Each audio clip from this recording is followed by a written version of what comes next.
တခါတော့ကမိမတယောက်ရှိတယ်။သူမရဲ့လက်တစ်ဖက်ကတာမန်လက်မဟုတ်ပဲရွှေနဲ့လှုပ်ထားတဲ့လက်တစ်ဖက်ဖြစ်နေတယ်။ဒီနေ့မှာတော့သူမဟာတောထဲမှာတစ်တုံးဖြစ်နေချိန်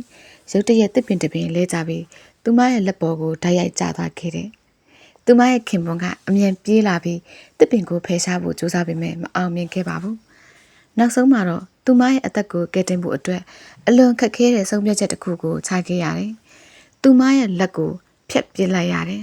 ။ဒီအဖြစ်အပျက်ရဲ့နောက်ပိုင်းမှာမိမဟာအမြဲတမ်းစိတ်ညစ်နေခဲ့ပါတယ်။ကိုယ်လက်ပြတ်သွားတဲ့အရာကိုကြည်တိုင်းဝမ်းနဲ့မဆုံးဖြစ်နေတယ်။ဒါကိုမြင်တဲ့ခင်မွန်းကသူမအတွက်လက်တူတစ်ခုပြုလုပ်ပေးဖို့ဆုံးဖြတ်လိုက်တယ်။ဒါပေမဲ့သူမက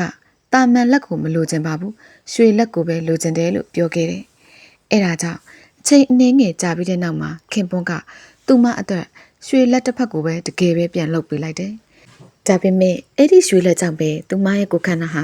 အစိတ်ဝင်လာတယ်လို့ဖြစ်ပြီးကူးစက်ရောဂါတွေဖြစ်လာတယ်။ရက်အနည်းငယ်အတွင်းမှာပဲသူမဟာတေဆုံးသွားခဲ့တယ်။တေဆုံးမဲ့အချိန်မှာတော့သူမကခင်ပွန်းကိုဂတိတစ်ခုတောင်းခဲ့တယ်။ငါ့ကိုတင်ញိုင်းထဲမှာဒီရွှေလက်နဲ့အတူပဲမြုပ်ပေးပါ။ခင်ပွန်းကလည်းသူမလိုချင်တယ်လို့လုပ်ပေးခဲ့တယ်။နှစ်တွေလွန်သွားပြီးတဲ့နောက်မှာခင်ပွန်းဟာအရန်ကိုဆင်းရဲသွားခဲ့တယ်။ငွေလိုအပ်လာတဲ့အချိန်မှာသူဟာမိမရဲ့တင်ញိုင်းကိုပြန်သွားပြီးတူးဖော်ဖို့ဆုံးဖြတ်လိုက်တယ်။တင်ញိုင်းကိုတူးပြီးရွှေလက်ကိုထုတ်ယူလိုက်တဲ့အချိန်မှာရုတ်တရက်သေပြီးသားသူမရဲ့မျက်လုံးတွေကတဖြည်းဖြည်းချင်းဖွင့်လာခဲ့တယ်။ဒါပေမဲ့သူကအဲ့ဒါကိုဂရုမစိုက်အားပဲ